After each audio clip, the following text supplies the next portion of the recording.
ಆತ್ಮ ವಾ ಅರೆ ದ್ರಷ್ಟವ್ಯ ಶ್ರೋತವ್ಯೋ ಮಂತವ್ಯೋ ನಿಧಿಧ್ಯಾಸಿತವ್ಯ. ಶ್ರೀ ಗುರುಭ್ಯೋ ನಮಃ. ಭಾಗವತದ 2ನೇ ಸ್ಕಂದದ 2ನೇ ಅಧ್ಯಾಯ, ಅಲ್ಲಿ 30 ಶ್ಲೋಕಗಳವರೆಗೆ ಈಗ ನಮ್ಮ ಶ್ರವಣ ಸಮಾಪ್ತವಾಗಿದೆ. ಅದರಲ್ಲಿ ಈ ಹಿಂದೆ ನಾವು ನೋಡಿರುವಂತಹ ಕೆಲವು ಶ್ಲೋಕಗಳ ಕುರಿತು ಒಂದು ಸ್ಪಷ್ಟೀಕರಣವನ್ನು ನಾವು ತಗೊಂಡು, ಸ್ಪಷ್ಟೀಕರಣ ಅನ್ನೋದಕ್ಕಿಂತ ವ್ಯಾಖ್ಯಾನ ವಿಶೇಷಾಂಶಗಳು ಅವುಗಳನ್ನು ನೋಡಿ ಮುಂದಿನ ಭಾಗಕ್ಕೆ ಹೋಗಬೇಕು. ಹೇಗೆ ಸಾಧಕ ಹೊರಗೆ ಈ ಜಗತ್ತಿನಿಂದ ಹೊರಗೆ ಹೋಗ್ತಾನೆ, ದೇಹದಿಂದ ಹೊರಗೆ ಹೋಗ್ತಾನೆ ಅನ್ನುವುದನ್ನೆಲ್ಲ ವರ್ಣನೆ ಮಾಡಿದ್ದಾರೆ.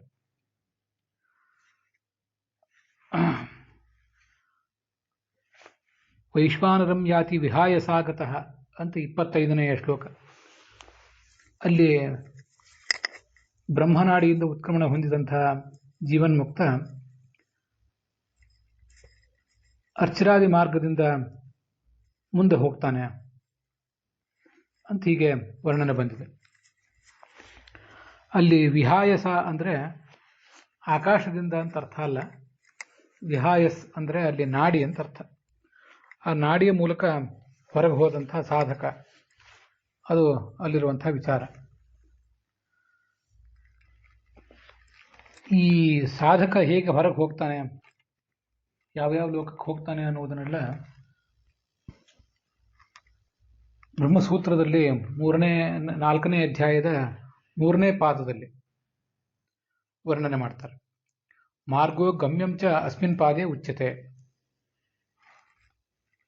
ಯಾವ ಮಾರ್ಗದಿಂದ ಸಾಧಕ ಚರ್ಮದೇಹವನ್ನು ಪರಿತ್ಯಾಗ ಮಾಡ್ತಾನೆ ಮತ್ತು ಅವನು ಹೋಗಿ ತಲುಪುವುದು ಯಾವುದನ್ನ, ಅದನ್ನೆಲ್ಲ ಇಲ್ಲಿ ಹೇಳ್ತಾರೆ. ಅರ್ಚಿರಾದಿನ ತತ್ಪ್ರಥಿತೇಹೆ ಅಂತ, ಅರ್ಚಿರಾದಿ ಮಾರ್ಗದಿಂದ ಮುಂದೆ ಹೋಗ್ತಾನೆ ಅಂತ ಈ ಹಿಂದೆ ನಾವು ನೋಡಿದ್ದೇವೆ. ಅದು ಭಾಗವತದಲ್ಲಿ ನೇರವಾಗಿ ಬಂದಿಲ್ಲದೆ ಹೋದರೂ ಕೂಡ ವ್ಯಾಖ್ಯಾನಕಾರರು ಅರ್ಚಿರಾದಿ ಮಾರ್ಗದಿಂದ ಮುಂದೆ ಹೋಗ್ತಾರೆ ಅಂತ ವರ್ಣನೆ ಮಾಡಿದ್ದಾರೆ. ಅದನ್ನು ನಾವು ನೋಡಿದ್ದೀವಿ. ವಿಜಯಧ್ವಜರು ಯಾದವಾರ್ಯರ ಮಾರ್ಗದಲ್ಲೆಲ್ಲ ನೋಡಿದ್ದೇವೆ.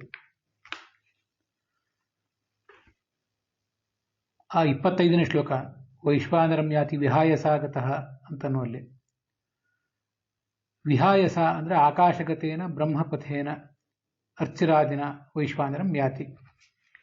ಅಲ್ಲಿ ವಿಹಾಯಸ ಅನ್ನೋ ಶಬ್ದಕ್ಕೆ ಯಾದವಾರ್ಯರು ಮಾಡಿರುವ ಅರ್ಥ ಆಕಾಶದಲ್ಲಿರುವ ಬ್ರಹ್ಮ ಮಾರ್ಗ ಅಂತ ಹೀಗೆ ಅರ್ಥ ಮಾಡಿದ್ದಾರೆ.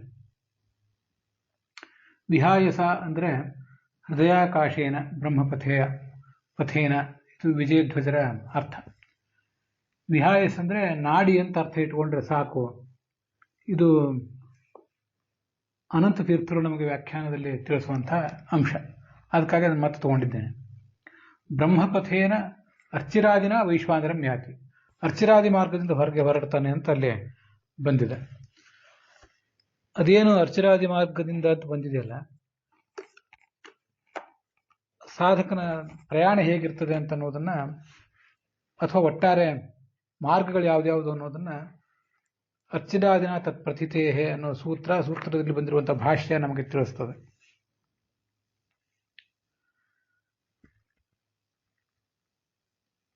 ತೇ ಅರ್ಚಿಷಂ ಅಪಿ ಸಂಭವಂತಿ ಅರ್ಚಿಷಃ ಅಹಃ ಅನ್ಹಃ ಅಪೂರ್ಯಮಾಣ ಪಕ್ಷಂ ಅಂತ ಛಾಂದೋಗ್ಯ ಉಪನಿಷತ್ತಿನಲ್ಲಿ ಬಂದಿರುವಂತಹ ಮಾರ್ಗ, ಅದರ ವರ್ಣನೆ. ಬ್ರಹ್ಮತರ್ಕದ ಒಂದು ಮಾತನ್ನು ಆಚಾರ್ಯರು ಆ ಸೂತ್ರದಲ್ಲಿ ಉದ್ಧರಿಸ್ತಾರೆ. ದ್ವಾವೇವ ಮಾರ್ಗವು ಪ್ರಥಿತವು ಅರ್ಚಿರಾದಿ ವಿಪಶ್ಚಿತಾಂ ಧೂಮಾದಿ ಕರ್ಮಿಣಾಂ ಚೈವ ಸರ್ವವೇದ ವಿನಿರ್ಣಯಾತ್. 2 ಮಾರ್ಗಗಳಿರುವುದು. ಒಂದು ಅರ್ಚಿರಾದಿ ಮಾರ್ಗ, ಒಂದು ಧೂಮಾದಿ ಮಾರ್ಗ ಅಂತ. ಜ್ಞಾನಿಗಳಾದವರಿಗೆ ಅರ್ಚಿರಾದಿ ಮಾರ್ಗವೇ. ಅದರಲ್ಲಿ ಜ್ಞಾನಿಗಳಲ್ಲಿ ತಾರತಮ್ಯ ಇದ್ದಿರಬಹುದು, ಆದರೆ ಅರ್ಚಿರಾದಿ ಮಾರ್ಗವೇ ಅವರಿಗೆ ಇರುವಂಥದ್ದು. ಮತ್ತೆ ಕಾಮ್ಯಕರ್ಮವನ್ನು ಮಾಡಿದಂಥವ್ರು ಯಾರಿರ್ತಾರೆ ಅವರಿಗೆ ಧೂಮಾದಿ ಮಾರ್ಗ. ಅದು ಮುಂದೆ ಈ ಷಟ್ಪ್ರಶ್ನ ಉಪನಿಷತ್ತು, ಛಾಂದೋಗ್ಯ ಉಪನಿಷತ್ತಿನ ಆಧಾರದಲ್ಲಿ ಅದನ್ನು ಮುಂದೆ ಮತ್ತಷ್ಟು ನೋಡೋಣ. ಈಗ ಅರ್ಚಿರಾದಿ ಮಾರ್ಗ ಮತ್ತು ಧೂಮಾದಿ ಮಾರ್ಗ ಅಂತ ಎರಡು ಮಾರ್ಗಗಳು ಸಕಲ ಶಾಸ್ತ್ರಗಳ ತಾತ್ಪರ್ಯ ಇದು. ನಮಗಿಲ್ಲಿ ಕಾಮ್ಯಕರ್ಮದಿಂದ ಮಾಡಿದಂಥವರು ಧೂಮಾದಿ ಮಾರ್ಗದಿಂದ ಏನು ಹೋಗ್ತಾರೆ ಅನ್ನೋದ್ರ ಬಗ್ಗೆನೂ ಕೂಡ ಮುಂದಿನ ಶ್ಲೋಕಗಳಲ್ಲಿ ಸ್ವಲ್ಪ ಬರೋದಿದೆ. ಅದಕ್ಕಾಗಿ ಅದನ್ನ ಈಗ ನಾನು ಮೊದಲು ಒಂದಿಷ್ಟು ಪ್ರಸ್ತುತ ಮಾಡಿದೆ.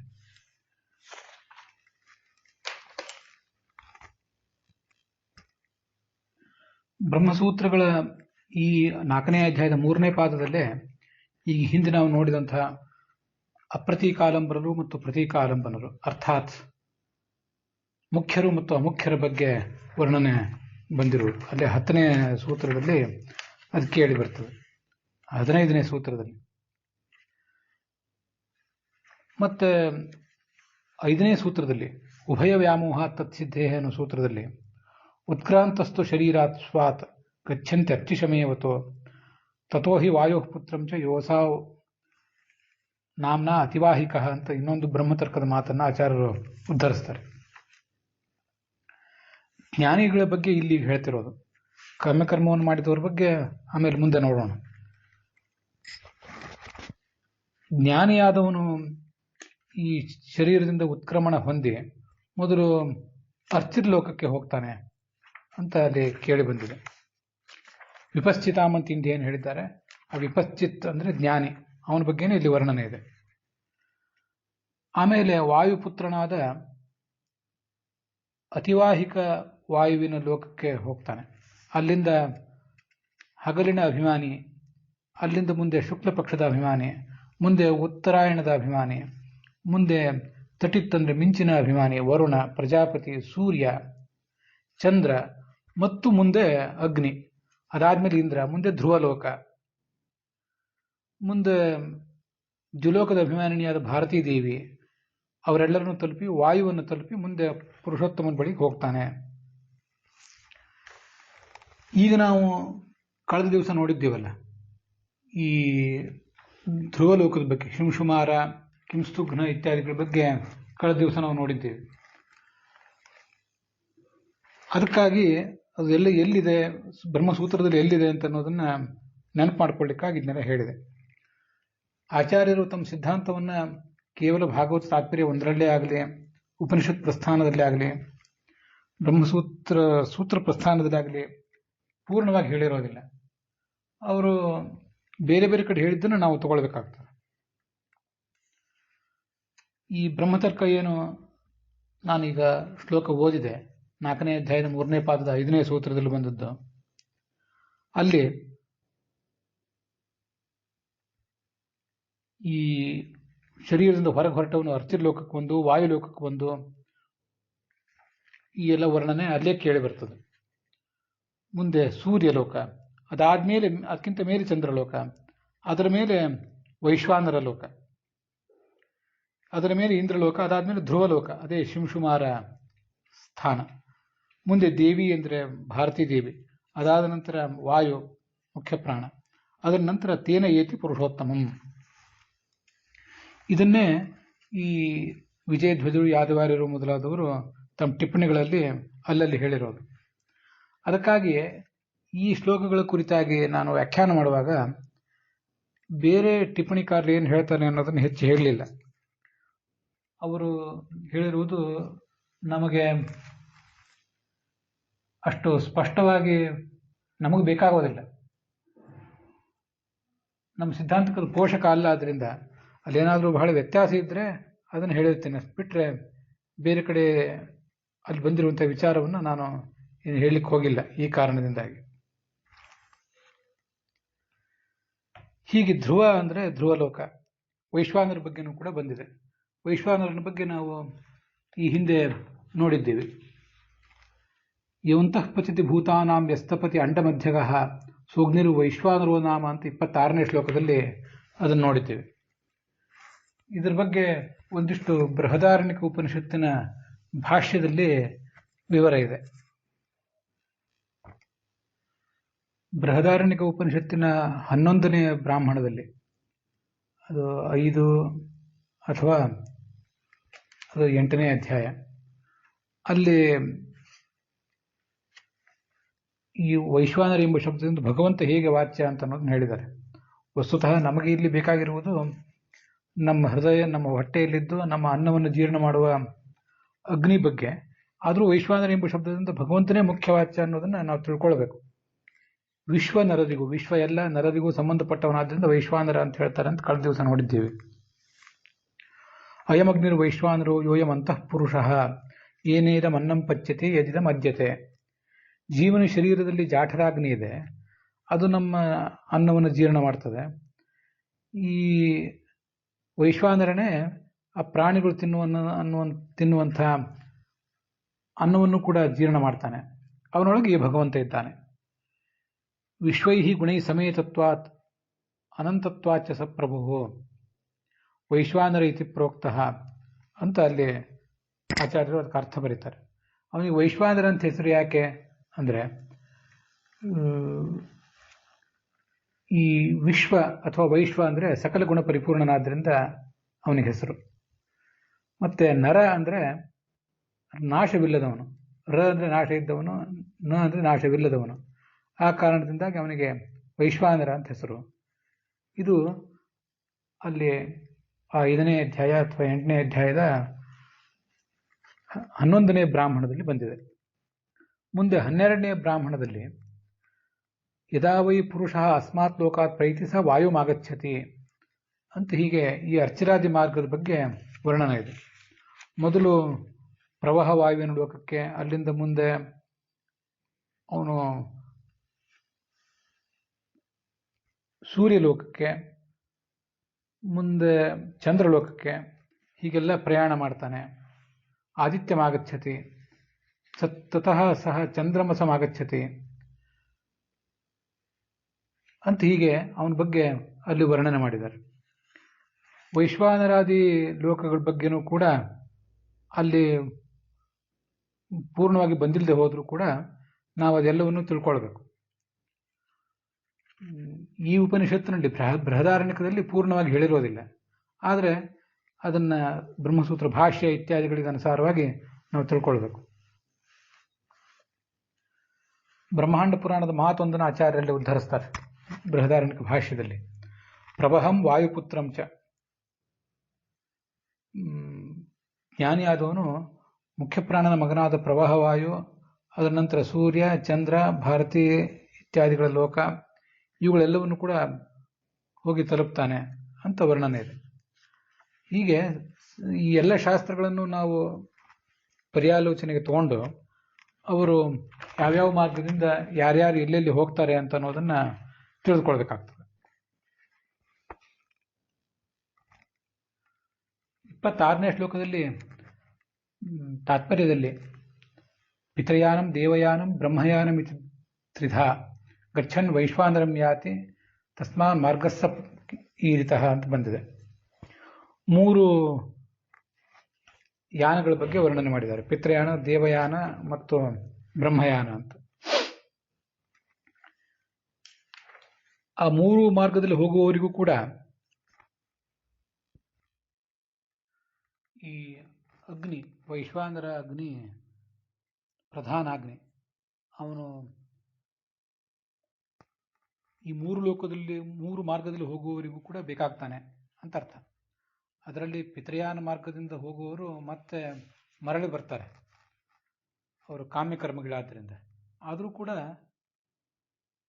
ಅವರೆಲ್ಲರಿಗೂ ಕೂಡ ಈ ಅಗ್ನಿಯ ಅಗತ್ಯ ಇದ್ದೇ ಇದೆ. ಅಲ್ಲಿ ಆ ಶ್ಲೋಕದಲ್ಲಿ ದೇವಾನಾಂ ಪಿತೃಣಾಂ ಮುನೇ ಅಂತ 3 ಶಬ್ದಗಳಿವೆ 26ನೇ ಶ್ಲೋಕದಲ್ಲಿ. ಅದಕ್ಕೆ ನಾವು ಸರಿಯಾಗಿ ಅರ್ಥ ತಿಳ್ಕೊಳ್ಬೇಕು. ದೇವತೆಗಳು ಅಂತ ನೇರವಾಗಿ ಅರ್ಥ ಅಲ್ಲ ಅದಕ್ಕೆ. ದೇವಾನಾಂ ಅಂದರೆ ಯಾದವಾರು ಹೇಳ್ತಾರೆ ದೇವಯಾನದಲ್ಲಿ ಹೋಗುವವರು, ಪಿತೃಗಳು ಅಂದರೆ ಪಿತೃಯಾನ ಮಾರ್ಗದಲ್ಲಿ ಹೋಗುವವರು. ಯಾನ ಮಾರ್ಗ ಅಂತ ಹೇಳಬೇಕಾಗಿಲ್ಲ, ಪಿತೃ ಮಾರ್ಗ ಅಥವಾ ಪಿತೃಯಾನದಲ್ಲಿ ಹೋಗುವವರು. ಮುನಿ ಅಂದರೆ ಬ್ರಹ್ಮ ಮಾರ್ಗದಲ್ಲಿ ಹೋಗುವವನು. ಅದಕ್ಕೂ ಕೂಡ ಋಷಿ ಅಂತ ಅರ್ಥ ಅಲ್ಲ, ಅಲ್ಲಿ ಬ್ರಹ್ಮ ಮಾರ್ಗದಿಂದ ಹೋಗುವವನು ಅಂತ ಹೀಗೆ ಅದರ ಅರ್ಥ. ಸರ್ವೈಹಿ ಊರ್ಧ್ವಲೋಕ ಗಂತೃಭಿಃ ಪ್ರಾಪ್ಯತ್ವ ರೂಪಂ ಮಾಹಾತ್ಮ್ಯಂ ವೈಶ್ವಾನರಸ್ಯ ಅಸ್ತಿ. ಊರ್ಧ್ವಲೋಕಕ್ಕೆ ಹೋಗುವವರೆಲ್ಲರೂ ಕೂಡ ಹೀಗೆ ಈ ವೈಶ್ವಾನರನ ಮೂಲಕವೇ ಹೋಗಬೇಕು ಅಂತ ಅನ್ನೋದನ್ನ ಆ 26ನೇ ಶ್ಲೋಕದಲ್ಲಿ ತಿಳಿಸಿದ್ದಾರೆ. ಮುಂದೆ 27ನೇ ಶ್ಲೋಕ, ಕಳೆದ ದಿವಸ ನಾವು ನೋಡಿದ್ದೇವೆ ಅದನ್ನು ಕೂಡ. ದೇವಯಾನಂ ದೇವಯಾನಂ ಪಿಂಗಲಾಭಿಃ ಅಹಾನ್ಯೇತಿ ಶತಾಯುಷ ರಾತ್ರೀಃ ಇಡಾಭಿಃ ಪಿತॄಣಾಂ ವಿಷುವತ್ತಾಂ ಸುಷುಮ್ನಯ. ಬಲಭಾಗದಲ್ಲಿ ಪಿಂಗಲಾ ನಾಡಿ ಇರ್ತದೆ, ಎಡಭಾಗದಲ್ಲಿ ಇಡಾ ನಾಡಿ ಇರ್ತದೆ. ಪಿಂಗಲಾ ನಾಡಿಯಿಂದ ಉತ್ಕ್ರಮಣ ಹೊಂದಿದವರು ಅಹ ಅಂತ ಕರೆಸ್ಕೊಂಡಿರುವ ದೇವಯಾನ ಮಾರ್ಗವನ್ನು ಹಿಡಿತಾರೆ. ಎಡಭಾಗದಲ್ಲಿರುವಂಥ ಇಡಾ ನಾಡಿಯಿಂದ ಉತ್ಕ್ರಮಣ ಹೊಂದುವವರು ರಾತ್ರಿ ಅಂತ ಕರೆಸ್ಕೊಂಡಿರುವ ಪಿತೃಯಾನ ಮಾರ್ಗವನ್ನು ಅನುಸರಿಸ್ತಾರೆ. ನಡುವಿನ ಸುಷುಮ್ನ ಅಥವಾ ಬ್ರಹ್ಮನಾಡಿ ಏನಿದೆ ಅದರಿಂದ ಉತ್ಕ್ರಮಣ ಮಾಡುವವರು ಬ್ರಹ್ಮಯಾನ ಮಾರ್ಗವನ್ನು ಹಿಡಿತಾರೆ. ಅದಕ್ಕೆ ವಿಷುವತ್ತ ಅಂತ ಇನ್ನೊಂದು ಹೆಸರು ಕೂಡ ಇರುವುದು ಕಂಡುಬರ್ತದೆ. ಇದನ್ನ ಭಾಗವತ ತಾತ್ಪರ್ಯದಲ್ಲಿ ಆಚಾರ್ಯರು ವಿವರಿಸಿದ್ದಾರೆ. ದಕ್ಷಿಣ ಪಿಂಗಲಾ ಸರ್ವಾಹ, ಬಲಭಾಗದಲ್ಲಿರುವವೆಲ್ಲವೂ ಪಿಂಗಳ, ವಾಮಾಹ ಅಂದರೆ ಎಡಭಾಗದಲ್ಲಿರುವವೆಲ್ಲವೂ ಕೂಡ ಇಡಾ ನಾಡಿಗಳು, ಮಧ್ಯದಲ್ಲಿರುವಂಥವು ಇರುವ ನಾಡಿ ಸುಷುಮ್ನಾ ನಾಡಿ ಅಂತ ಭಾಗವತ ತಾತ್ಪರ್ಯದ ಮಾತನ್ನು ಆಚಾರ್ಯರು ಉದ್ಧರಿಸ್ತಾರೆ. ಅಲ್ಲಿ ಶತಾಯುಷ ಅಂತ ಶಬ್ದ ಇದೆಯಲ್ಲ, ಶತಾಯುಷ ಅಂದರೆ 100 ವರ್ಷದ ಬಳಿಕ ಅಂತ ಇಷ್ಟೇ ನೇರವಾಗಿ ಏನು ಅರ್ಥ ಅಲ್ಲ. ಶತಾಯುಷ ಅಂದರೆ ಮರಣದ ಬಳಿಕ ಅಂತ ಅದರ ತಾತ್ಪರ್ಯ. ಶತಾಯುಹು ಅಂತನ್ನೋದು 100 ಸಂಖ್ಯೆಯನ್ನು ನಿರ್ದಿಷ್ಟವಾಗಿ ಹೇಳುವುದಿಲ್ಲ, ಒಟ್ಟಾರೆ ಮರಣವನ್ನು ಹೇಳ್ತದೆ.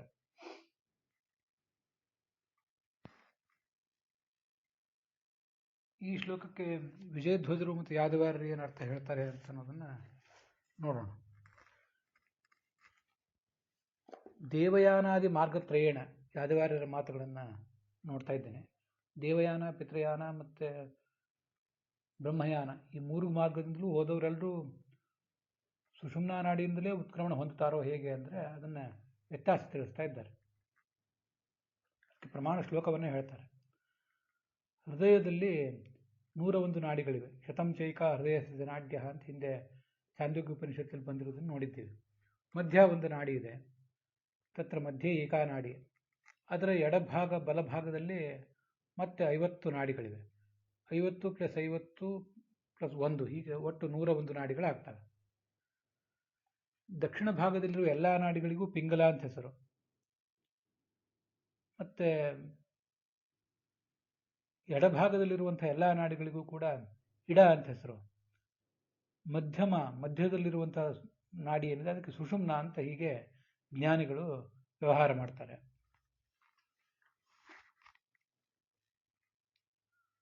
ಶ್ಲೋಕದಲ್ಲಿ ಅಹಸ್ ಮತ್ತು ರಾತ್ರಿ ಅಂತಿದೆಯಲ್ಲ, ಆ 2 ಶಬ್ದಗಳಿಗೂ ಕೂಡ ಕ್ರಮವಾಗಿ ದೇವಯಾನ ಮತ್ತು ಪಿತೃಯಾನ ಅಂತಲೇ ಹೀಗೆ ಅರ್ಥ.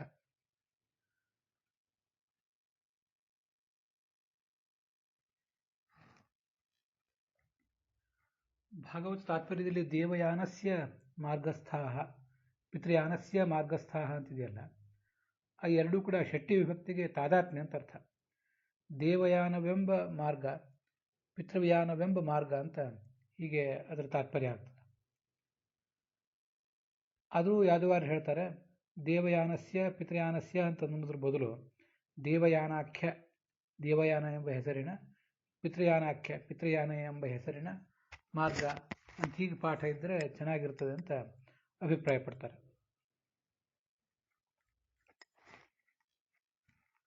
ಅದರಿಂದ ಇಲ್ಲಿ ಅಹಸ್ ಮತ್ತು ರಾತ್ರಿ ಅಂದರೆ ಹಗಲು ಮತ್ತು ರಾತ್ರಿ ಅಂತ ಹೀಗೆ ಅರ್ಥ, ಡೇ ಮತ್ತು ನೈಟ್ ಅಂತ ಹೀಗೆ ಅರ್ಥ ನಾವು ತಿಳ್ಕೊಳ್ಬಾರ್ದು ಅನ್ನುವುದನ್ನು ಯಾದವಾರ್ಯರು ಸ್ಪಷ್ಟಪಡಿಸಿದ್ದಾರೆ.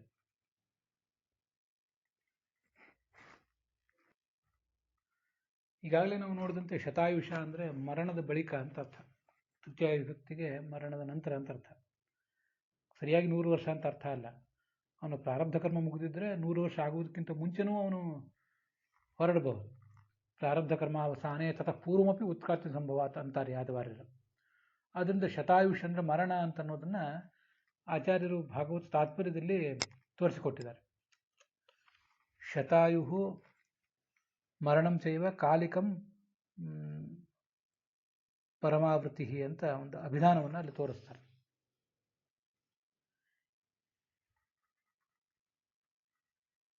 ಮರಣಕ್ಕೆ ಶತಾಯು ಅಂತ ಯಾಕೆ ಹೇಳ್ತಾರೆ?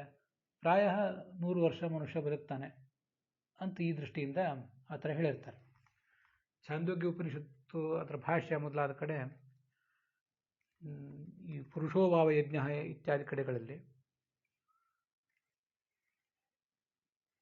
116 ವರ್ಷದ ಒಂದು ಆಯುಷ್ಯ ಕ್ರಮವನ್ನು ಹೇಳಿದ್ದಾರೆ. ಅದನ್ನೇ ಒಂದು ರೌಂಡ್ ಫಿಗರ್ ಮಾಡಿಕೊಂಡು 100 ಅಂತ ಹೇಳ್ತಿರ್ತಾರೆ. 100 ಕಾಲ ಬದುಕ್ರಿ ಅಂತ ಆಶೀರ್ವಾದ ಕೂಡ ಮಾಡ್ತಿರ್ತಾರೆ. ಒಂದು ಪೂರ್ಣಾಯುಷ್ಯ ಬದುಕ್ರಿ ಅಂತ ಅದರ ತಾತ್ಪರ್ಯ.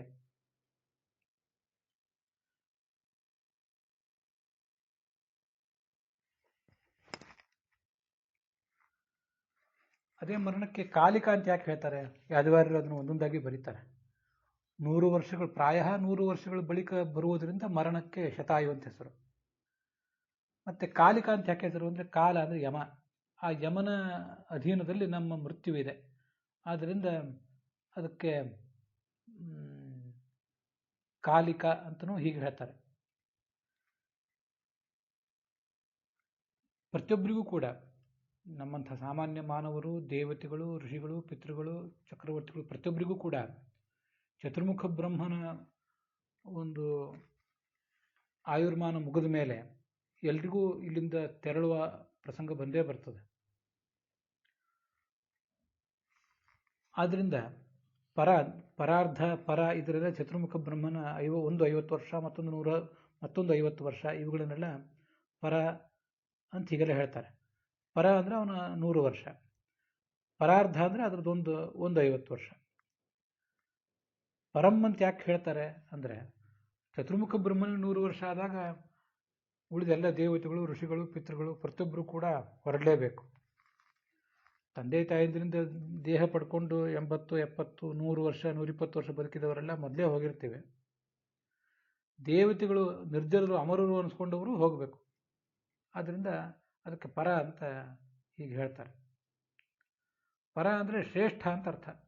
ಮರಣವೇ ಶ್ರೇಷ್ಠ, ಮರಣವೇ ಮಹಾನವಮೆ. ಅದರಿಂದ ಮರಣ ಯಾವತ್ತೂ ಕೂಡ ಮುಂದಿನ ಮತ್ತೊಂದು ಉತ್ತಮವಾದ ಜನ್ಮಕ್ಕೆ ಕಾರಣ ಆಗುವುದರಿಂದ ಪರ ಅಂತ ಅದನ್ನು ಹೇಳ್ತಾರೆ. ಪರ ಎಂಬ ಅರ್ಥಕ್ಕೆ ಶ್ರೇಷ್ಠ ಅಂತ ಅರ್ಥ. ಮರಣವನ್ನು ಶ್ರೇಷ್ಠ ಅಂತ ಹೇಳುವುದು ಈ ಕಾರಣದಿಂದ ಅಂತ ನನ್ನ ವ್ಯಾಖ್ಯಾನ.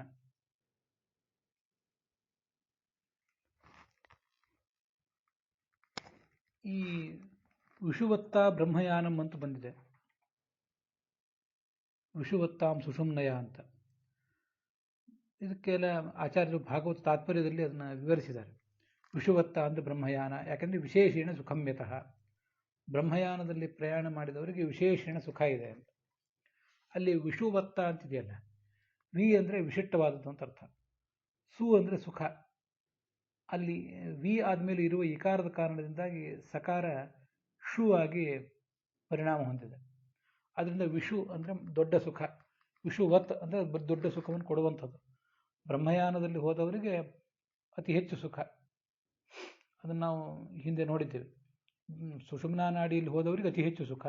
ಅದರಲ್ಲೂ ಬ್ರಹ್ಮನಾಡಿ, ಸುಷುಮ್ನಾ ನಾಡಿಯ ಮಧ್ಯಭಾಗವಾದ ಬ್ರಹ್ಮನಾಡಿಯಿಂದ ಹೋದಂಥ ಅಪ್ರತೀಕಾಲಂಬನ ದೇವತೆಗಳಿಗೆ, ಮುಖ್ಯರಿಗೆ ಅತಿ ಹೆಚ್ಚು ಸುಖ.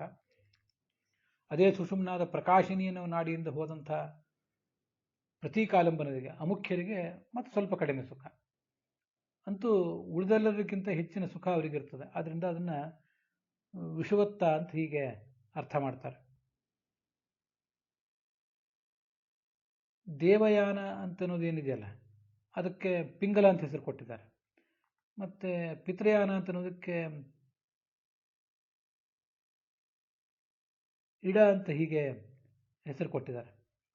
ಅದೆಲ್ಲದಕ್ಕೂ ಕೂಡ ಹೀಗೆ ಪ್ರಮಾಣಗಳಿರುವುದರಿಂದ ಆ ಥರ ಕೊಟ್ಟಿದ್ದಾರೆ ಆಚಾರ್ಯರು. ಪಿಂಗ ಅಂತಂದರೆ ಸುಖ ಅಂತ ಅರ್ಥ. ಪಿಂಗಾಕ್ಕೆ ಸುಖ ಸಂಯತಃ, ಪಿಂಗಲ ದೇವಯಾನಂ ಸ್ಯಾತ್, ಪಿಂಗಾಕ್ಕೆ ಸುಖಂ. ಈ ಪಿಂಗ ಅಂದರೆ ವಿಶಿಷ್ಟವಾದಂಥ ಒಂದು ಸುಖ. ಅದು ವಿಷು ಅಂತ ಹಿಂದಿನ ಸುಖ ಏನು ಬಂದಿದೆ ಅದಕ್ಕಿಂತ ಕಡಿಮೆ ಇರಬಹುದು, ಆದರೂ ಪಿಂಗ ಎಂಬ ಸುಖವನ್ನು ಕೊಡುವುದರಿಂದ ಅದಕ್ಕೆ, ಈ ದೇವಯಾನಕ್ಕೆ ಪಿಂಗ ಅಂತ ಹೀಗೆ ಹೆಸರಿದೆ. ಪಿಂಗ ಅಂದರೆ ಸುಖ ಯಾಕೆ, ಅದರ ತಾತ್ಪರ್ಯ ಏನು ಅನ್ನೋದನ್ನು ನಾವು ಬೇರೆ ಪ್ರಮಾಣದಿಂದ ತಿಳ್ಕೋಬೇಕಾಗ್ತದೆ. ಅದಿಲ್ಲಿ ಹೆಚ್ಚು ನಮಗೆ ಬಂದಿಲ್ಲ ಅಂತಾರೆ ಯಾದವಾರ್ಯರು. ಹೀಗೆ ಪಿಂಗವೆಂಬ ಸುಖವನ್ನು ಲಾತಿ ನಮಗೆ ಕೊಡುವುದರಿಂದ ಅದಕ್ಕೆ ಪಿಂಗ ಅಂತ ಹೀಗೆ, ಪಿಂಗಲ ಅಂತ ಹೀಗೆ ಹೆಸರು. ಇಡ ಅಂತಿದೆಯಲ್ಲ, ಇಟು ಅಂದರೆ ಅನ್ನ, ನಮಗಿದು ಗೊತ್ತಿದೆ. ಇಷೇತ್ವ ಜೇತ್ವ ಪಾಯವಸ್ತು ಇತ್ಯಾದಿ ಕಡೆಗಳಲ್ಲಿ ಅದನ್ನು ಕೇಳಿದ್ದೀವಿ. ಇಡ ಅನ್ನದಾನ ಪಿತೃಣಾಂ ಏವಂ ಮಾರ್ಗ ಪ್ರಕೀರ್ತಿತಾ. ಇಟು ಎಂಬ ಅನ್ನ ಎಂಬ ಅರ್ಥವನ್ನು ಒಳಗೊಂಡಂತಹ ಶಬ್ದ.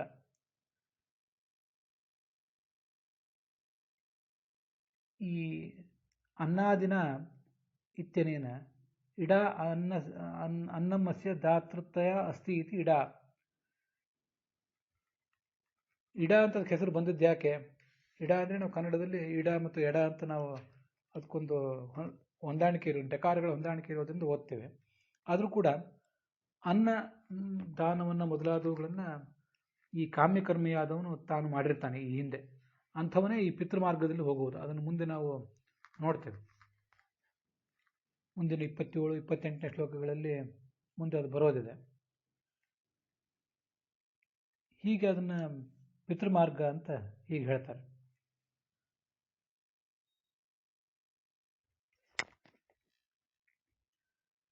ಯಾದವಾರ್ಯರ ವ್ಯಾಖ್ಯಾನದಲ್ಲಿ ಕೊನೆಗೆ ಅತ್ರ ದೇವಯಾನ ಬ್ರಹ್ಮಯಾನೇ ಅಪುನರಾವೃತ್ತಿ ಲೋಕ ಮಾರ್ಗ ಅವಾಂತರ ಭೇದ ರೂಪೇ ಇತಿ ಧ್ಯೇಯಂ.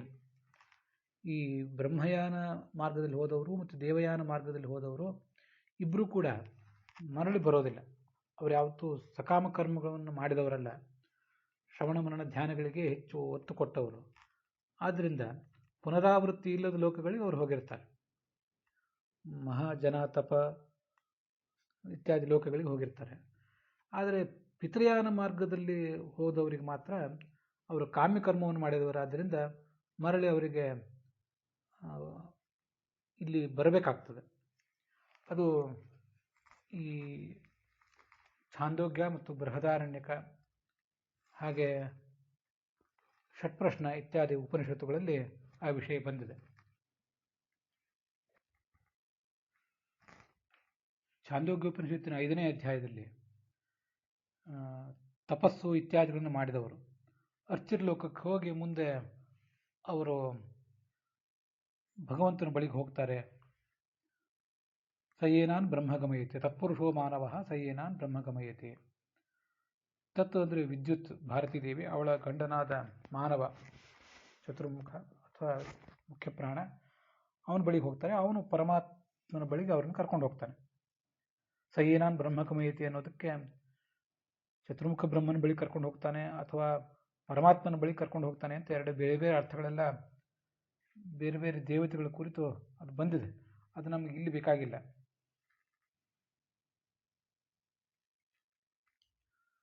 ಅಪ್ರತೀಕಾಲಂಬನ ದೇವತೆಗಳನ್ನ ಈ ಮುಖ್ಯ ಪ್ರಾಣ ಚತುರ್ಮುಖನ ಬಳಿಗಷ್ಟೇ ಕರ್ಕೊಂಡು ಹೋಗ್ತಾನೆ.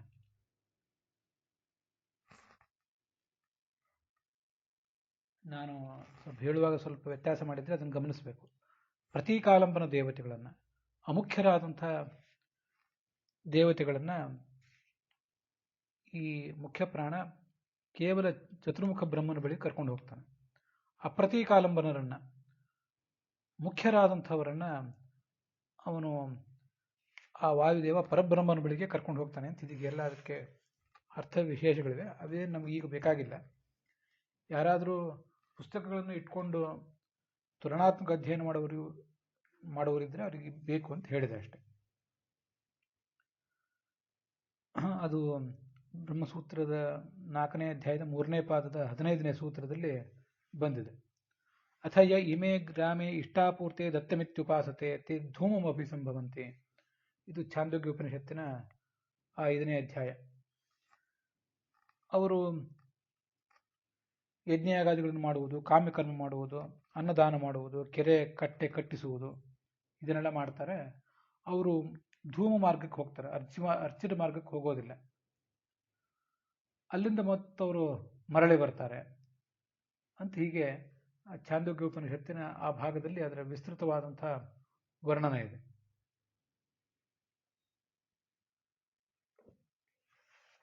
ಛಾಂದೋಗ್ಯ ಉಪನಿಷತ್ತಿನಲ್ಲಿ ಬರುವುದಲ್ಲದೇ ಷಟ್ಪ್ರಶ್ನದಲ್ಲಿಯೂ ಕೂಡ ತಸ್ಯ ಅಯನೇ ದಕ್ಷಿಣಂ ಚ ಉತ್ತರಂ ಚ ತದ್ಯೇ ಇಹ ತದಿಷ್ಟಾಪೂರ್ತೆ ಕೃತಮಿತ್ಯುಪಾಸತೆ ತೇ ಚಾಂದ್ರಮಸಮೇವ ಲೋಕಂ ಅಭಿಜಯಂತೆ ತಯೇವ ಪುನರಾವರ್ತಂತೆ. ಈ ಸಾಧಕರಲ್ಲಿ ಕೆಲವರು ಸಂತಾನ ಇತ್ಯಾದಿ ಅನೇಕ ಲೌಕಿಕ ಫಲಗಳನ್ನೇ ಬಯಸಿ ಕೆಲವರು ಯಜ್ಞ ಮಾಡ್ತಾರೆ, ಅನ್ನದಾನ ಮಾಡ್ತಾರೆ, ಮತ್ತು ಸಮಾಜಕ್ಕೆ ಉಪಯುಕ್ತವಾದ ಕೆಲಸಗಳನ್ನು ಮಾಡ್ತಾರೆ. ಅವರು ಪಿತೃಯಾನ ಮಾರ್ಗವನ್ನು ಹಿಡಿತಾರೆ, ಚಂದ್ರಲೋಕಕ್ಕೆ ಹೋಗ್ತಾರೆ. ಮುಂದೆ ಅವರೆಲ್ಲರೂ ಕೂಡ ಆ ಚಂದ್ರಲೋಕದಿಂದ ಮರಳಿ ಬರ್ತಾರೆ. ತೇ ಪುನರಾವರ್ತಂತೆ ಅಂತ ಅಲ್ಲಿ ಕೇಳಿ ಬರ್ತದೆ.